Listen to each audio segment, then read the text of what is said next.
Hi, good morning. It's Monday and it's time for a Monday Live. So, I've been asked by a client of mine to have a little bit of explanation about the Cornerstone content. And I thought it's a very, very good opportunity to talk about this because it's an important topic that is really, really relevant to all of us who have a blog or a website and would like to be found better on Google. So, what is exactly a cornerstone content?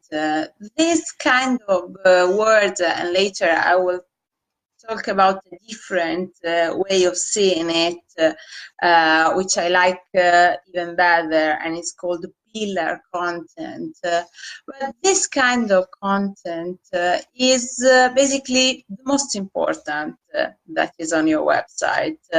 So if you can think of the most important things you do, the most important things you would like to be found for, this is your cornerstone. And it is really the parts of your site that you would like to rank better. Once you've considered this, all the rest can be structured around it. So first of all, you should think of what is the most important core of your business, of your services. What is that something you really should be found for, you really want to be found for. Now, how to write things that can help you be found for that. Well, generally, the cornerstone content, the more general part of your business, is even the one that might be harder to be found for, because the more you get into the more you go into niche, the more you go into detail, the more targeted become the keywords, the lower become the volume of search, more targeted kind of search intent, and it will be much easier to be found for that. But your cornerstone will not be that kind of a very specific niche content generally. Generally, it would be something much more general. And in this case, also the keywords you would like to be found for would be a little bit harder. In this case, what helps you and what is the basic strength of the cornerstone content are the links, because cornerstone content is basically defined by two main factors that should always be present. The first one is that it is a long part of content, longer than the rest, 3 times more at least than the rest. So, well, if you have a WordPress website and you have the Yoast for WordPress plugin, then you will see a minimum recommended content length. For a normal blog post, the minimum recommended content length is 300 words. When you flag, it is so important then Yoast has given a flag specific to flag a post or a page. And now what I would like you to think is that my personal suggestion is to consider cornerstone content more than a blog, instead of a blog post, to be a page. Because a blog post for its own nature is something that can be transitory, that can change, that can be more time sensitive. Instead, a page for its own nature, is more meant to be an evergreen part of content, which will always be there, which will always be updated and checked. You should always be checking your content and making sure it's up to date. And so, and you can flag if you have a WordPress, if you have a Yoast plugin for WordPress, you can flag as a Cornerstone content, even a page. So, well, what I suggest is to consider more a page than a post as Cornerstone content. And the Yoast immediately will change and it will become more difficult to get all the green dots.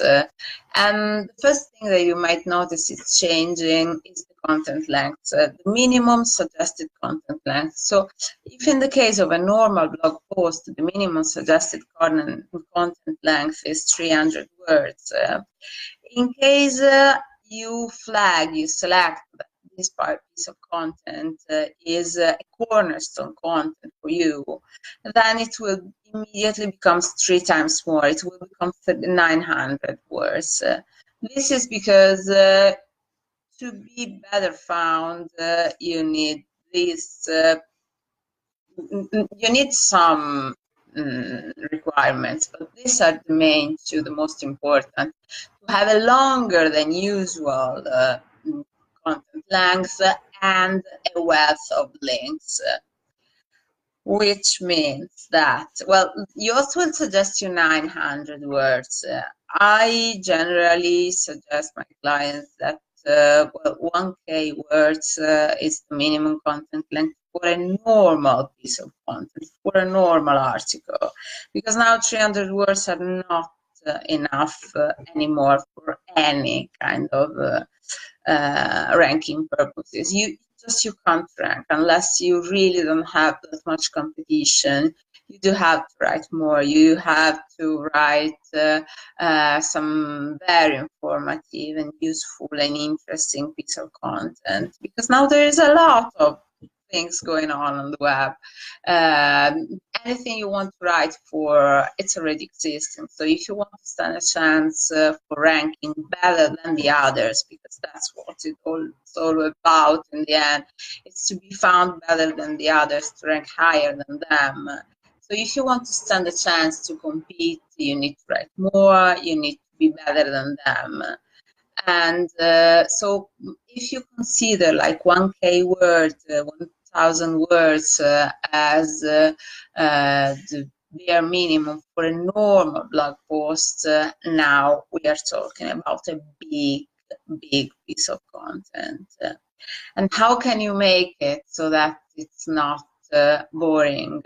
Well, you have to think about it. I mean, a cornerstone piece of content is not something that you write in 10 minutes. And sometimes it's not something that you write in just one go. You write it and then you check it back, and then the following day you double check it, and then you add something more, because it is really a structure, summary, an important piece that will define your business. So it is really something that does take your time. And the other thing that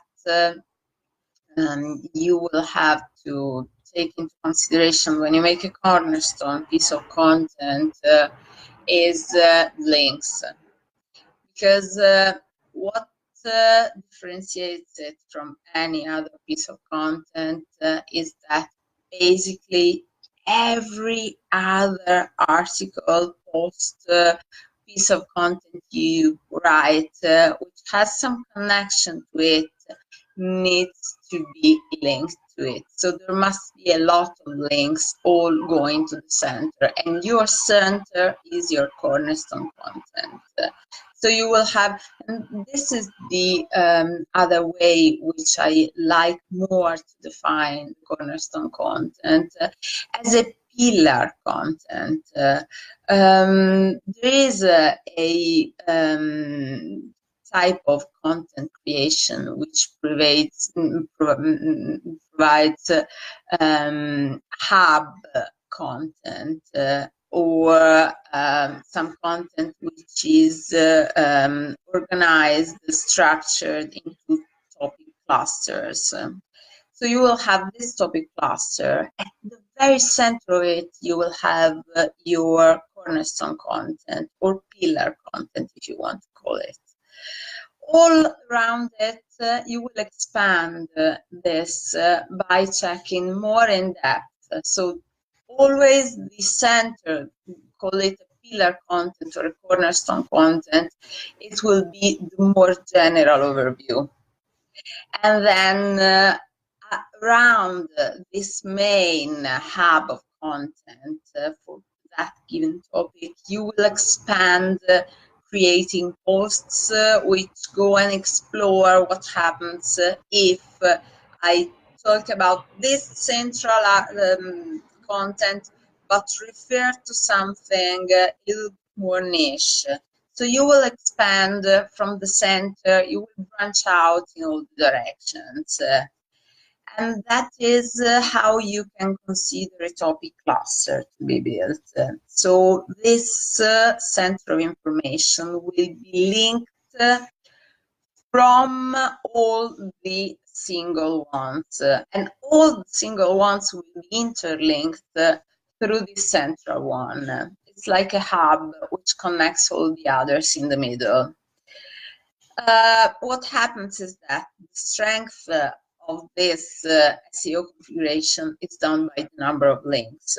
So all these internal links will be leading to this summary or roadmap central content. And being linked one to each other and being the center so informative, so long, so in-depth, so extremely detailed and accurate will really provide you the basic that you need when you are making your cornerstone content. So there's no way around this. What you basically need to remember is that sometimes I think of the midsummer holiday, the one they make in Sweden. I have a friend, she's Swedish, and she told me about that. There is the maypole and all people holding the ribbons and dancing around this pole. And when I think of the pillar content or the cornerstone content, this kind of image comes back to my mind, because I always think of all those topic clusters around this main central hub. And the more interlinking we do, the more the better we will be placed in the search engine results positions for a set of keywords that are related to that topic. So the typical way of creating this kind of content hub or topic hub is to create first the cornerstone and then to branch out.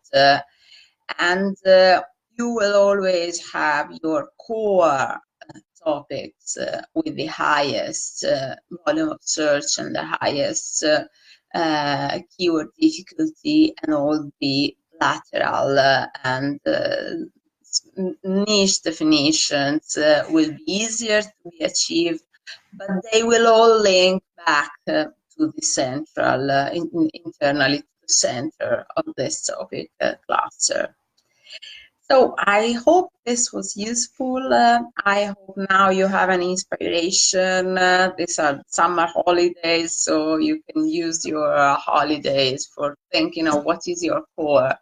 What is the core of your business, and you want to structure around it. You want to find your core, you want to let people know what your core is, and you want from every article, every post that you write which might be related, you want your website visitors to find your core, to see what the core of your business is, and it will be timeless, it will be evergreen, and this is one of the reasons why it should be a paid, and you should always make sure that it's up to date, and all the links will be your way of endorsing it from any other kind of post that you've done.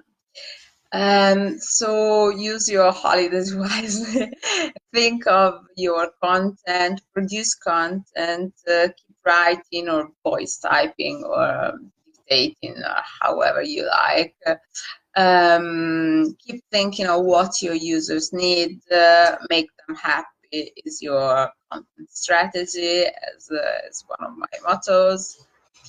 And well, we will meet, we will see us again in some weeks because I'm off to my holidays, but I will be around. I will be checking my social networks. So if you have any questions, I will be checking my email, except for my annual leave holiday. So do get in touch, write me, and I will answer to you, even if I'm out of the screen and not making Facebook Lives. So enjoy your days, enjoy your content writing, show your prospective users how much you love your business, and use those holidays to fall in love with your business again. Just unplug for a little bit, recharge, and rediscover love that you feel for your business, and then you will be able to transmit it into words and into your website. People need to see it, need to find it, and if you want, I can help you be found a little bit better. So have a splendid holidays, all of you, and see you very soon.